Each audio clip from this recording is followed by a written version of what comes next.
শুরুতেই আমরা বিষ্ণুকে দেখতে পাই, যে কিনা বেঙ্গালুরুতে ছিল। সেখান থেকে সিন ফ্ল্যাশব্যাকে চলে যায়। বিষ্ণু হ্যাকিং নিয়ে পড়াশোনা করছে, একটি ক্যাম্পাস ইন্টারভিউ দিচ্ছে। ক্লাউডের নামে কোম্পানি তার ইন্টারভিউ নিচ্ছে। তারা যখন তার ইন্টারভিউ নিচ্ছে, তখন তারা তার সমস্ত ব্যাক পেপার দেখে বলে, আমরা জানি না তুমি আমাদের কোম্পানিতে কিভাবে ইন্টারভিউ লেটার পেলে, কারণ আমরা এত ব্যাক পেপার সহ লোকেদের নির্বাচন করি না। কিন্তু বিষ্ণু বলে, না স্যার, আমি এখান থেকে একটি ইমেল পেয়েছি। তারা বলে, এটা আমাদের পক্ষ থেকে ভুল হতে পারে, সেই কারণেই আমরা তোমার ইন্টারভিউ নিয়েছি। যাই হোক, তোমার সিভি আমাদের হাতে আছে, যদি কোনো পোস্টিং বিনামূল্যে হয় তাহলে আমরা তোমাকে ফোন করব। তারা বিষ্ণুকে সেখান থেকে চলে যেতে বলে। বিষ্ণু সেখান থেকে বেরিয়ে আসার পর বিষ্ণুর বন্ধু জয়সুন বিষ্ণুর কাছে এসে তাকে জিজ্ঞেস করে যে সে ফাতিমার ইনস্টাগ্রাম অ্যাকাউন্ট হ্যাক করতে পারবে কিনা। বিষ্ণু জিজ্ঞেস করে কতদিন ধরে সে আবার তাকে ফলো করতে শুরু করেছে। জয়সুন বলে যে সে কিছুদিন ধরে ফাতিমার ইনস্টাগ্রাম অ্যাকাউন্ট হ্যাক করার চেষ্টা করছে, কিন্তু হচ্ছে না। তার অ্যাকাউন্ট বন্ধ করার কোনো প্রয়োজন নেই। আমি শুধু জানতে চাই যে সে অন্য কারোর সাথে চ্যাট করছে কিনা, শুধু এর জন্য তার ইনস্টাগ্রাম অ্যাকাউন্ট হ্যাক করব। বিষ্ণু বলে, ঠিক আছে, কিন্তু শিল্পা এখানে আছে, 1 মিনিটের জন্য আমি তার সাথে দেখা করে আসছি। আর এই শিল্পা হচ্ছে বিষ্ণুর গার্লফ্রেন্ড। বিষ্ণু শিল্পার কাছে গিয়ে বলে, আমার ইন্টারভিউ শেষ, দেখা যাক এরপর কি হয়। শিল্পা বলে, এরপর কোনো ইন্টারভিউ আছে? বিষ্ণু বলে, এটা ভুয়া একটি ইন্টারভিউ ছিল, যা সবচেয়ে বোকারাও পাশ করতে পারে। শিল্পা বলে, যদি তুমি এখানেও চাকরি না পাও তাহলে তোমাকে কে ডাকবে? সে বিষ্ণুকে বলে, আগে তোমার ব্যাক পেপার ক্লিয়ার করো, তারপর কোথাও একটা ভালো কোম্পানিতে চাকরি করো, না হলে আমার বাবা আমাদের এই সম্পর্কে রাজি হবে না, যতক্ষণ তুমি ভালো কাজ না পাও। বিষ্ণু এটা শুনে কষ্ট পায়। বিষ্ণু জিজ্ঞেস করে, তুমি এই কাজ কোথা থেকে পেলে? শিল্পা বলে, আমি কোনো ইন্টারভিউতে যাইনি, আমার বাবা আমাকে আমার বাবার আর্থিক সংস্থার একটি আইটি বিভাগের প্রধান হিসেবে কাজ করতে বলেছে।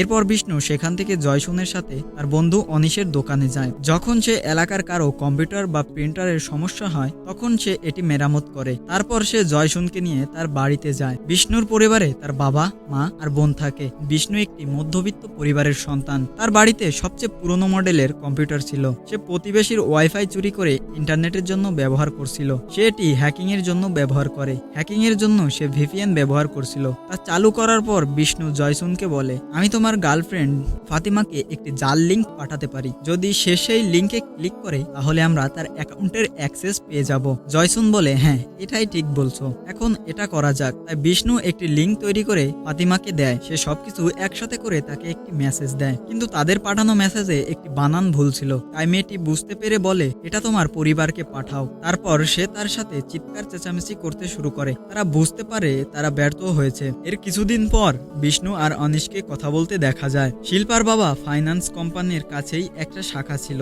যখনই কম্পিউটারে কোনো সমস্যা হতো তখন সে গিয়ে তা ঠিক করে দেয়। তারা যখন কথা বলে তখন বিষ্ণু শিল্পাকে ফোন করে, কিন্তু শিল্পা বিষ্ণুর ফোন কেটে দেয়, কারণ সে তার বাবা চাকু পেরিয়ার গোল্ড ফাইন্যান্স কোম্পানিতে সেই দিন সে আইটি বিভাগের প্রধান হিসেবে কাজ করতে যাচ্ছিল। শিল্পার বাবা সেখানে সবাইকে শিল্পার সাথে পরিচয় করিয়ে দেয়। ইনি হলেন প্রবীণ কুমার, আমাদের আইটি বিভাগের পরামর্শদাতা, আর ইনি হলেন জিলস। জিলস আমাদের প্রতিষ্ঠানের সমস্ত কম্পিউটার বিষয়ে দেখাশোনা করে। আর ইনি হলেন ম্যাথিউস থমাস, ইনি হলেন এখানকার ফাইন্যান্স ম্যানেজার। সবার সাথে পরিচয় হওয়ার পর তার বাবা তাকে কাজে যোগ দিতে বলে। কাজে জয়েন করার পর শিল্পা বিষ্ণুকে ফোন করে এবং বলে সে খুব ব্যস্ত, সবেমাত্র কাজে জয়েন করেছে এবং সবকিছু শিখছে। এই বলে সে বিষ্ণুকে বলে সে পরে ফোন করবে এবং ফোন কেটে দেয়। বিষ্ণু অনুভব করতে শুরু করে যে শিল্পা তাকে ইচ্ছাকৃতভাবে এড়িয়ে চলছে এবং অনিশ সবকিছু বুঝতে পেরে বলে যে তুমি সরাসরি তার সাথে কথা বলো, এই সমস্যাটার সমাধান করে ফেলো। তাই সে শিল্পাকে সরাসরি তার সাথে দেখা করতে বলে। তখন শিল্পা চাকুর অনুমতি নিতে যায়। যখন তার বাবাকে বলে সে তার বন্ধুর সাথে দেখা করতে যাচ্ছে, তখন সে বলে একা যেতে হবে না, ম্যাথিউসকে নিয়ে যাও। তাই ম্যাথিউস তাকে ছেড়ে দেয়। তারপর বিষ্ণু আর শিল্পা দুজনেই একটি বেকারিতে বসে কথা বলে। শিল্পা তখন বিষ্ণুকে বলে, তোমার পরিকল্পনা কি? তখন বিষ্ণু বলে সে অনিশের সাথে কম্পিউটারের দোকান বাড়ানোর পরিকল্পনা করছে। এই কথা শুনে শিল্পা খুব রেগে যায় আর বলে, তুমি যদি কম্পিউটারের দোকানে বসে থাকো তাহলে আমার বাবা এই বিয়েতে কখনো রাজি হবে না। বিষ্ণু বলে, কেন সে রাজি হবে না? তোমার বাবাও একজন ব্যবসায়ী এবং আমিও একজন ব্যবসায়ী। তখন বিষ্ণু শিল্পাকে জিজ্ঞেস করে, তুমি রাজি কিনা? তোমার বাবার রাজিতে কিছু যায় আসে না। তখন শিল্পা রেগে বলে, তুমি কি ভাবনি যে জুস কাটলেট কিনে আমি তোমাকে টাকা দিব? কি সাহসের সাথে এটা অর্ডার করেছো? শিল্পার এই একটা প্রশ্নের উত্তর বিষ্ণুর কাছে ছিল না। বিষ্ণু তার হাতে থাকা টাকাটা নিয়ে শিল্পাকে দিয়ে চলে যায়। বিষ্ণু যখন বাড়িতে পৌঁছায় তখন সে জয়সুনের সাথে কথা বলে। জয়সুন বলে, তার নিশ্চয়ই অন্য কোনো সম্পর্ক আছে, তুমি কি জিজ্ঞেস করনি কেউ তাকে এটা করতে বাধ্য করেছে কিনা? জয়সুন আরো বলে, আমি ভাবছি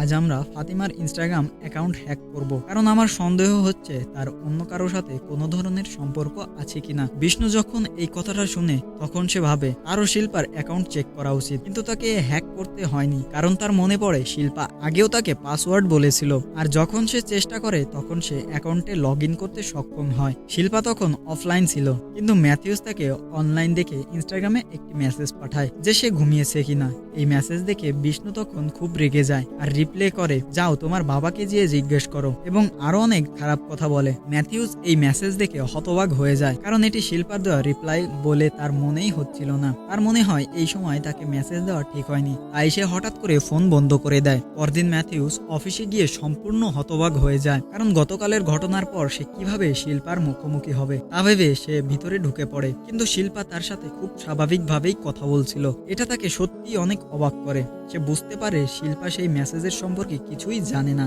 এরপর সে মেসেজটি শিল্পাকে দেখায়। এই মেসেজ দেখার পর সে খুব রেগে যায় এবং কাঁদে আর বলে যে আমি এটা পাঠাইনি। ম্যাথিউস বলে সেও তাকে বিশ্বাস করে। শিল্পা বুঝতে পারে কে তার অ্যাকাউন্ট নিয়ে খেলছে। তার সন্দেহ প্রথমে বিষ্ণুর দিকেই যায়। সে তাকে ফোন করে এবং তার সাথে অনেক ঝগড়া করে। শিল্পা বলে, আমি সবসময় তোমাকে আমার ইনস্টাগ্রাম পাসওয়ার্ড বলেছি, তুমি কি এটা ব্যবহার করোনি? গতকাল ম্যাথিউসকে মেসেজ পাঠাওনি? বিষ্ণু খুব রেগে যায় এবং তার কথা শুনে সে বুঝতে পারে যে এটা সত্যি সে করেছে। শিল্পা তাকে আর ফোন না করতে বলে এবং সে রাগ করে ফোন কেটে দেয়। এরপর ম্যাথিউস প্রবীণের সাথে এই বিষয়ে কথা বলে। সে শিল্পাকে পছন্দ করে এবং তাকে প্রস্তাব দেওয়ার কথা ভাবছে। এদিকে শিল্পা বিষ্ণুকে ফোন না করতে বললে এই সমস্যার সমাধান করতে বিষ্ণু তার অফিসে যায় এবং জিজ্ঞেস করে কেন সে এমন করছে। তখন শিল্পা বলে সে কেন এখানে এসেছে। এর ফলে বিষ্ণু আরো হইচই করতে শুরু করে আর চিৎকার করতে করতে বলে, আমি তোমাকে ছাড়া বাঁচবো না, আমি তোমাকে বিয়ে করতে চাই। তখন শিল্পা রেগে গিয়ে বলে, তোমাকে তাহলে আর পরীক্ষা লিখতে হবে না, তাই না? তুমি আমাকে বিয়ে করে আমার বাবার টাকায় আরামের জীবনযাপন করতে চাও, এটাই কি তোমার উদ্দেশ্য নয়? এরপর তাদের মধ্যে ঝগড়া শুরু হয়ে যায়। এইসব শুনে শিল্পার বাবা সেখানে আসে।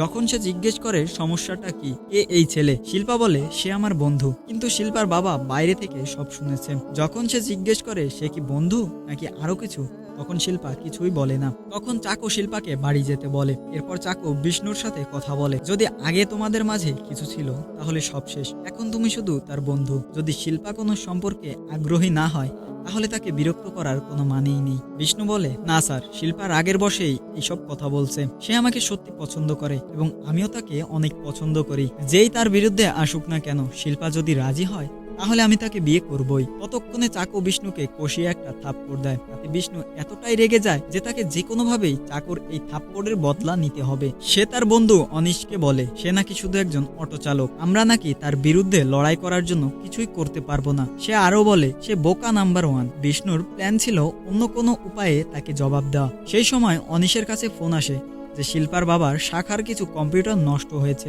বিষ্ণু বলে সেও আসবে। বিষ্ণু তার সিস্টেম পরীক্ষা করার জন্য সে বসে তাদের সার্ভারের পাবলিক আইপি ঠিকানা নোট করে। তারপর সে অনিশের সাথে তার বাড়িতে যায় এবং সেখানে বসে ভিপিএন চালু করে। অনিশ ভিপিএন এর নাম দেখে বলে এই সমস্ত নাম পরিবর্তন করার সময় এসেছে, এই নাম পরিবর্তন করে নতুন একটি নাম রাখতে পারো। বিষ্ণুর মনে যা আছে তা হলো উদয়নের গাড়ির নাম কাথালান, তাই সে ভিপিএন এর নতুন নাম রাখে আয়াম কাথালান। এরপর সে সেই পাবলিক আইপি অ্যাড্রেস ব্যবহার করে তাদের সার্ভারের সমস্ত সার্ভার সংযোগ স্থাপন করে ডাটা মুছে দেয়। পরদিন সকালে চাকু সব জায়গা থেকে ফোন পায়। তারা বলে সিস্টেমে কোনো ডেটা নেই, সবকিছু মুছে ফেলা হয়েছে। চাকু সম্পূর্ণ টেনশনে অফিসে আছে। তখন তারা বলে যে এটা হয়তো কোনো ধরনের হ্যাকিং। যেহেতু সার্ভারে কোনো ডেটা ছিল না, তাই সেদিন তাদের কোনো শাখা খোলা সম্ভব হয়নি, সবকিছু সাময়িকভাবে বন্ধ ছিল। চাকু যখন জিজ্ঞেস করে আসলে কি ঘটেছে, তখন প্রবীণ বলে আমাদের সফটওয়্যারটি এমন একটি কম্পিউটারের সংরক্ষিত আছে যাকে আমরা সার্ভার বলি। আমাদের সমস্ত শাখার কম্পিউটারগুলি ইন্টারনেটের মাধ্যমে একটি সার্ভারের সাথে সংযুক্ত। আমরা কেবল তখনই এটি অ্যাক্সেস করতে পারি যদি আমরা আমাদের ব্যবহারকারী নাম ও পাসওয়ার্ড পাই। এখন যা ঘটেছে তা হলো বাইরে থেকে কেউ এই সুরক্ষাটি বাইপাস করে আমাদের সার্ভারে প্রবেশ করেছে। তারপর সেই হ্যাকার সমস্ত গ্রাহকের বিবরণ ও সার্ভারে আমাদের সংরক্ষিত ডেটা মুছে ফেলেছে। আমরা যদি এখন একটিও শাখা খুলতে চাই তাহলে আমাদের একটি ব্যাকআপ তৈরি করে এটি খুলতে হবে। প্রবীণ জিজ্ঞেস করে আমাদের কোনো ব্যাকআপ নেই? জিলস বলে আমাদের অটো ব্যাকআপ ত্রুটিপূর্ণ, শুধুমাত্র গত মাসের ব্যাকআপ সংরক্ষণ করা হয়েছে। এর মানে হলো এই মাসের সমস্ত বিবরণ মুছে ফেলতে হবে এবং শাখা খোলার জন্য গত মাসের বিবরণ রাখতে হবে। চাকো জিজ্ঞেস করে এতে কোনো সমস্যা আছে কিনা? ম্যাথিউস বলে যদি আমাদের কাছে এই মাসের কোনো বিবরণ না থাকে তাহলে আমাদের এখানে যে পরিমাণ নগদ অর্থের প্রয়োজন তা আমরা পাবো না। চাকো বলে যে সে যে কোনোভাবেই এটি ঠিক করে সমস্ত শাখা খুলতে চায়। আপাতত তারা গত মাসের ব্যাকআপ রেখে শাখা খুলবে। অপরদিকে অনিশ এসে বিষ্ণুকে জিজ্ঞেস করে তুমি কি তাদের সমস্ত শাখা বন্ধ করে দিয়েছো? কিন্তু তারা গত মাস পর্যন্ত ব্যাকআপ রেখে শাখা খুলছে। বিষ্ণু বলে আমি জানি এটা হয়ে গেলে আমরা পরবর্তীতে হ্যাক করতে পারবো না। শিল্পার বাবা ফাইন্যান্স কোম্পানির আইডি নিরাপত্তা বৃদ্ধি করতে একটি নতুন সার্ভার ইনস্টল করে। এতে প্রচুর অর্থ ব্যয় হয়েছে। শুধু তাই নয়, যদি তাদের শাখার কোনো কম্পিউটারের সমস্যা হয় তাহলে তাদের স্থানীয়ভাবে কাউকে ফোন করে এটি ঠিক করতে হবে না, বরং তাদের নিজস্ব আইডি টিমকে ডাকবে। এর ফলে অনিশ তাদের কাজ পাবে না এবং যদি সে তাদের নিরাপত্তা এড়িয়ে আবার সার্ভার হ্যাক করতে চায় তাহলে প্রথমে তাদের ওয়াইফাই হ্যাক করতে হবে। তখন বিষ্ণু বলে যেহেতু তাদের নিরাপত্তা অন্য সব পাইপ বৃদ্ধি করা হয়েছে কিন্তু তাদের ওয়াইফাই অক্ষম। কিন্তু অনিশ বলে মডেল ইনস্টল করে কি এটা করা সম্ভব? বিষ্ণু বলে যে আমরা যখন সেদিন সেখানে গিয়েছিলাম তখন টেবিলের নিচে একটি নেটওয়ার্ক কেবল পড়ে থাকতে দেখেছিলাম, সেখানে কোনো কম্পিউটার ছিল না। আমি যদি ওই মডেলটি এর সাথে কানেক্ট করি তাহলে আমি তাদের ওয়াইফাই হ্যাক করতে পারবো। কিন্তু তারপর বিষ্ণু ভাবে যে সে এই একই কাজ করতে পারবে, তাই সে মডেলটি নিয়ে তাদের শাখায় যায়। বাইক লোনের মিথ্যা অজুহাত দিয়ে সে বলে তার হাত থেকে কিছু পড়ে গেছে। সে তা তুলতে নিচু হয়ে তার আনা মডেলটি তার সাথে সংযুক্ত করে। তারপর সে গিয়ে তাদের ওয়াইফাই হ্যাক করে। যখন সে বুঝতে পারে যে তার প্রয়োজনীয় জিনিসপত্র পেয়েছে তখন সে তার বন্ধুকে মডেলটি নিয়ে আসতে বলে। সেও বিষ্ণুর ব্যবহৃত একই কৌশল ব্যবহার করে। রাতে বাড়িতে ফিরে বিষ্ণু আবার তাদের সার্ভার হ্যাক করে। পরদিন সকালে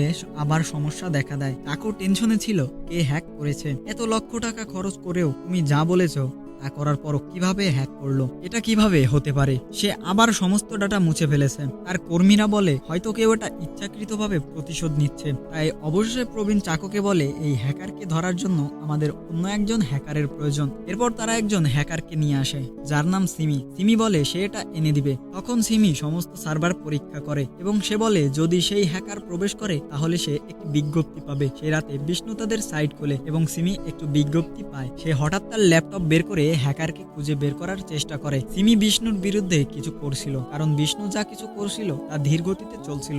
অবশেষে সে তার হ্যাকিং নামটি খুঁজে পায়। সে কাথালান নামটি দেখতে পায় এবং সাথে সাথে তাকে একটি মেসেজ পাঠায়। সে বলে আমি তোমাকে খুঁজে পেয়েছি কাথালান। এবং তারপর এটি দেখে বিষ্ণু তার পুরো সিস্টেম বন্ধ করে দেয়। যখন সে অনিশকে এই বিষয়ে বলে তখন সে বলে এটা বন্ধ করা তোমার জন্য ভালো। যদি তারা এটি খুঁজে পায় এবং এখানে আসে তাহলে সব শেষ। কিন্তু সে মনে করে যে তারা আমার নাম খুঁজে পেলেও আমার অবস্থান পাবে না। অপরদিকে সিমি সত্যি বিষ্ণুর অবস্থান খুঁজে পাচ্ছিল না। পরের দিন সে চাকর অফিসে আসে।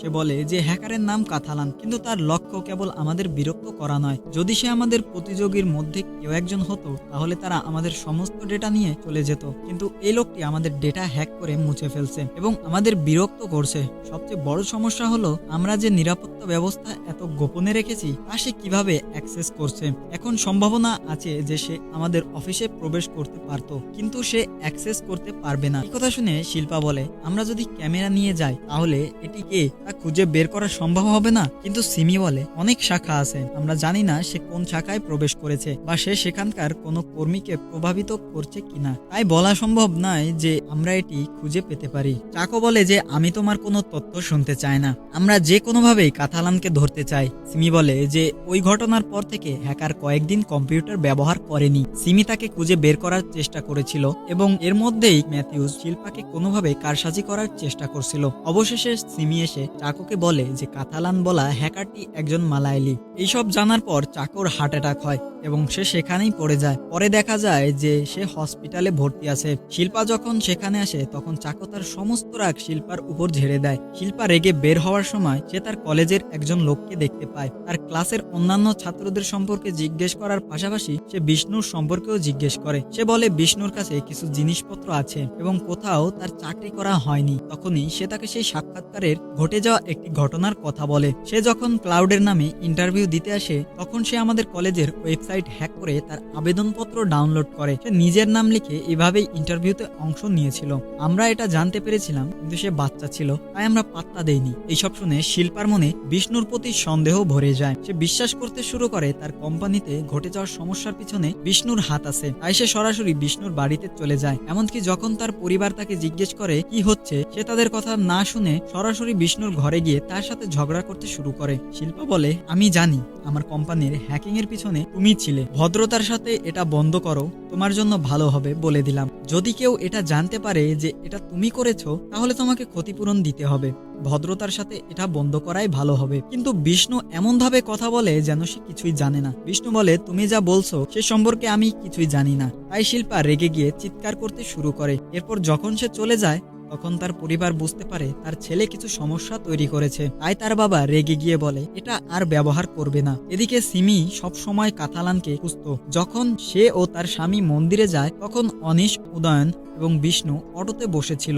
যার অটোতে লেখা ছিল কাতালান। যখন সিমির স্বামী অটোর নামটি দেখে তখন সে তাকে জিজ্ঞেস করে, এটি কি সেই কাতালান যাকে তুমি খুঁজছিলে? কিন্তু সিমি বলে তাদের মধ্যে কেউই তার মতো হওয়ার সম্ভাবনা নেই। অপরদিকে শিল্পা ম্যাথিউসকে বলে এটা প্রায় নিশ্চিত যে হ্যাকার বিষ্ণু। তাই শিল্পা ম্যাথিউসের সাথে এই বিষয়ে কথা বলে। শিল্পা আরো বলে, আমাদের কাউকে এ বিষয়ে বলা উচিত নয়, কারণ যদি কোনো কারণে এটা সে না হয় তাহলে আমরা কেবল অভিযোগ করব এবং এটি তাকে মানসিকভাবে দুর্বল করার মতো হবে। তার বাড়ির পরিস্থিতি খুবই খারাপ, আমি এটির পক্ষে দাঁড়াবো না। তবে আমি মনে করি না সে আমার ক্ষতি করতে পারবে। তাদের সম্পর্ক ভেঙে যাওয়ার বিষয়টি জানতে পেরে ম্যাথিউস বলে সে তাকে বিয়ে করতে চায়। কিন্তু শিল্পা বলে তোমার উচিত আমার বাবার সাথে কথা বলা। অবশ্য শিল্পার ম্যাথিউসকে বিয়ে করার ব্যাপারে কোনো আপত্তি ছিল না। তাই হঠাৎ করে ম্যাথিউস এবং শিল্পার বিয়ে ঠিক হয়ে যায়। সেই সময় বিষ্ণু সমস্ত ব্যাক পেপার পরীক্ষা লিখে ফেলে। এরপর ম্যাথিউস এবং শিল্পার ফটোশুট চলাকালীন ম্যাথিউসকে অন্য একটি স্টুডিও থেকে ফোন করে বলে স্যার, আপনাদের প্রি ওয়েডিং এর কাজ দিতে হবে আমাদের। আমরা আমাদের করার সমস্ত কাজ আপনার ফোনে পাঠিয়ে দিয়েছি। তাদের জেদের কারণেই সেই ছবিগুলো দেখার জন্য ম্যাথিউস তাদের পাঠানো লিংকে যায়। সেই সমস্ত ছবিগুলো দেখে তারপর সে তাদেরকে বলে, আমি ইতিমধ্যেই একজনকে সেট করে ফেলেছি, আমি আপনাদের আমার কাজ দিতে চাই না। এদিকে দিনের শেষে সিমি চাকর সাথে দেখা করে এবং তাকে বলে যে আমরা কেবল আমাদের নিরাপত্তা জোরদার করিনি, বরং তাকে ধরতে না পারার কারণ হলো সে এখনো সিস্টেমে লগ ইন হয়নি। সে যদি আবার সিস্টেমে লগ ইন করে আমি তাকে যেভাবেই হোক হাতে নাতে ধরবো। আমি তার অবস্থান যাই হোক না কেন খুঁজে বের করবই। এই কথা শুনে ম্যাথিউস অনড় থাকে যে সে যদি বিষ্ণু হয় তাহলে তাকে হাতে নাতে ধরা উচিত। এজন্য সে একটি পরিকল্পনা করে। বিষ্ণুকে বিয়ের কথা জানানোর বাহানায় শিল্পা বিষ্ণুর সাথে দেখা করে। তাই যখন শিল্পা বিষ্ণুকে তার বিয়ের কথা বলে তখন বিষ্ণু শিল্পাকে অভিনন্দন জানায়। কিন্তু ম্যাথিউস শিল্পাকে পিছু করতে করতে সেখানে আসে এবং সে বিষ্ণুকে বলে, আমি জানি তুমি সেই হ্যাকার। ম্যাথিউস তাকে চ্যালেঞ্জ করে, যদি তোমার সাহস থাকে তবে লগ ইন করে আবার হ্যাক করো। বিষ্ণু তার চ্যালেঞ্জ অ্যাকসেপ্ট করে। এবার ম্যাথিউসের পরিকল্পনা ছিল তাকে হাতে নাতে ধরা। এরপর বাড়িতে ফিরে বিষ্ণু তার প্রতিবেশীকে বলে যে সে তার ভাইয়ের বন্ধু। ছেলেটি বলে সে তার ভাইয়ের ল্যাপটপে কিছু সফটওয়্যার লগ ইন করার জন্য কিছুদিন ধরে চাইছে। সে বলে আজই করবে। সে ল্যাপটপটি কিনে তাতে কিছু ইনস্টল করে। অপরদিকে শিল্পার বিয়ের অনুষ্ঠানে আসার জন্য বিষ্ণু অনিশকে নিয়ে আসে। ফেরার পথে অনিশ তাকে বলে সবকিছু শেষ হয়ে গেছে, এটাই ভালো, এখন থেকে তাদের জীবন আছে এবং তোমারও জীবন আছে। কিন্তু কিছুই এভাবে শেষ হয়নি।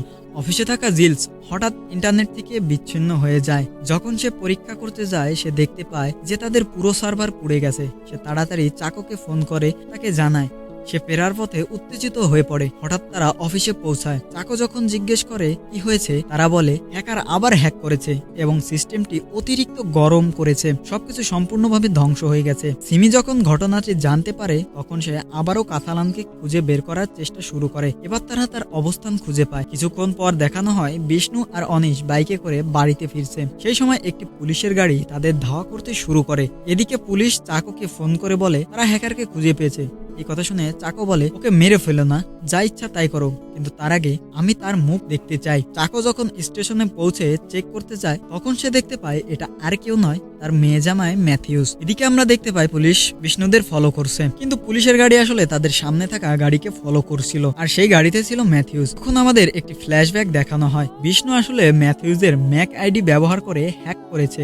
এখন প্রশ্ন হলো সে ম্যাথিউসের ম্যাক আইডি কিভাবে পেল? প্রি ওয়েডিং এর সময় বিষ্ণু তার এক বন্ধুর সাহায্যে ম্যাথিউসকে জিজ্ঞেস করে যে সে কি তাকে কাজ দেবে। তখন বিষ্ণু ম্যাথিউসের ফোনে একটি লিংক পাঠিয়ে দেয়, যাতে ম্যাথিউস ক্লিক করলে বিষ্ণু তার ফোনের অ্যাক্সেস পেয়ে যায় এবং তার আইডি ব্যবহার করে সার্ভার হ্যাক করে এবং অতিরিক্ত গরম করে আগুন লাগিয়ে দেয়, যার ফলে সিমি সেই লোকেশনটি খুঁজে পেয়েছিল। তারা বুঝতে পেরেছিল ম্যাথিউস সেই ব্যক্তি নয় যাকে তারা খুঁজছিল এবং সেই হ্যাকার তাদের ধারণার চেয়েও বেশি বুদ্ধিমান। অপরদিকে বিষ্ণু যখন বাড়ি ফিরে আসে তখন তার বাবা তাকে বলে, আমি জানি না তুমি এই কম্পিউটার ব্যবহার করে কি করছো, তবে তুমি যাই করো না কেন তোমার তা ভালোভাবে করা উচিত। তারপর বিষ্ণুর বন্ধু ফোন করে বলে তুমি সমস্ত পরীক্ষায় উত্তীর্ণ হয়েছো, যা শুনে সে কিছু না বলেই তার ঘরের ভিতরে চলে যায় এবং টেবিলে একটি নতুন বাক্স দেখে যার ভিতরে তার বাবা তার জন্য একটি ল্যাপটপ কিনে দিয়েছিল, যা দেখে সে এটিকে জড়িয়ে ধরে কিছুক্ষণ কাঁদতে থাকে। ওই ঘটনার পর থেকে সে আর কখনোই হ্যাক করেনি। সিমি তাকে ধরতে না পারার কারণ হলো পরে বিষ্ণু বেঙ্গালুরুতে তার কর্মক্ষেত্রে চলে গিয়েছিল। তখন শিল্পা নিশ্চিত হয়েছিল যে সমস্ত কিছুর পিছনে বিষ্ণুই ছিল। সিন বর্তমানে এলে আমরা দেখতে পাই বিষ্ণু একটি কোম্পানিতে ইন্টারভিউ দিতে বেঙ্গালুরুতে এসেছে। বেঙ্গালুরুতে কর্মরত সিমি তার অফিসে বসে ভাবছে যে একদিন আমি সেই কাতালানকে ধরবই, যতই চেষ্টা করি না কেন আমি তাকে খুঁজে বের করবই। ঠিক সেই মুহূর্তে বিষ্ণু অফিসে প্রবেশ করে। বিষ্ণু ইন্টারভিউ দিতে সিমির কাছেই এসেছে। কাতালান সিমির কাছে এসেছে ইন্টারভিউ দিতে, অথচ সে কাতালানকে খুঁজছিল। এভাবেই তারা দুজন একে অপরকে চিনতে পারে না এবং বিষ্ণুকেও খুঁজে পায় না। আর এখানেই এই সিনেমার গল্পটি শেষ হয়ে যায়। তো ভিডিওটা কেমন লাগলো জানাতে ভুলবেন না। আর আজকের মতো এই পর্যন্তই, দেখা হবে নতুন কোনো এক ভিডিওতে। ততক্ষণের জন্য সবাই ভালো থাকবেন, সুস্থ থাকবেন।